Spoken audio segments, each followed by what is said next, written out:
Mumbai local स्फोट प्रकरणी मोठा झटका मिळालेला आहे। सर्व आरोपींची निर्दोष मुक्तता करण्यात आलेली आहे। 12 आरोपी होते आणि या सगळ्या आरोपींची निर्दोष मुक्तता करण्यात आलेली आहे। 2006 सालच्या बॉम्बस्फोट प्रकरणामध्ये आत्ताची सगळ्यात मोठी बातमी आपण पाहतोय। या प्रकरणाची हायकोर्टामध्ये सुनावणी होती आणि सर्व 12 आरोपींची निर्दोष मुक्तता करण्यात आलेली आहे। मुंबई हायकोर्टाकडून आरोपींची निर्दोष मुक्तता झालेली आहे। अनेकांच्या मृत्यूला कारणीभूत ठरल्या प्रकरणी या सगळ्यांवरती आरोपपत्र दाखल करण्यात आलेलं होतं। मात्र आत्ताची सगळ्यात महत्त्वाची बातमी, सगळ्या 12 आरोपींची निर्दोष मुक्तता करण्यात आलेली आहे। 2006 सालच्या साखळी बॉम्बस्फोट प्रकरणामधली सगळ्यात मोठी बातमी आपण पाहतोय। या स्फोटामध्ये 12 जणांची निर्दोष मुक्तता करण्यात आलेली आहे। या प्रकरणामध्ये मुंबई हायकोर्टानं हा निकाल दिलेला आहे। सर्व आरोपींची निर्दोष मुक्तता या प्रकरणात झालेली आहे। 2006 सालच्या साखळी बॉम्बस्फोट प्रकरणात सगळ्यात महत्त्वाची बातमी, मुंबई हायकोर्टाकडून आरोपींची निर्दोष मुक्तता करण्यात आलेली होती। या प्रकरणामध्ये 12 आरोपी होते आणि 12ही आरोपींची निर्दोष मुक्तता झालेली आहे।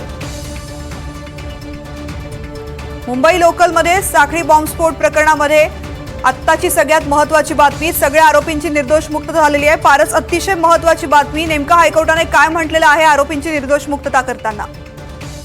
जी बिल्कुल, ये बहुत महत्वपूर्ण खबर है क्योंकि पूरा मामला साल 2006 का था, जब मुंबई लोकल अलग अलग जगहों पे लोकल ट्रेन में ब्लास्ट हुए थे। इस मामले में सभी 12 लोगों को आज अदालत ने अपना फैसला सुनाते हुए निर्दोष करार दिया है। 11 जुलाई 2006 को मुंबई की लोकल ट्रेन में हुए सिलसिलेवार धमाकों में बॉम्बे हाईकोर्ट ने आज अपना फैसला सुना दिया है और 12 लोगों को निर्दोष करार दिया है। 19 साल बाद ये अहम सामने आया है। ये मामला 11 जुलाई 2006 की शाम मुंबई की लोकल में महज 11 मिनट के भीतर 7 अलग अलग स्थानों पर हुए बम ब्लास्ट का था। इन धमाकों में 189 लोगों की जान चली गई थी। वहीं 827 से अधिक जो लोग थे वो घायल हुए थे।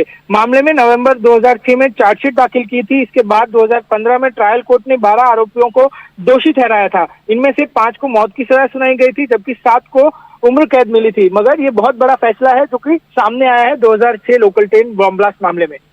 पारस, हायकोर्टाने नेमकं काय म्हटलेलं आहे? आरोपींची निर्दोष मुक्तता कोणत्या कारणामुळे झालेली आहे, या संदर्भातली काही माहिती मिळाली?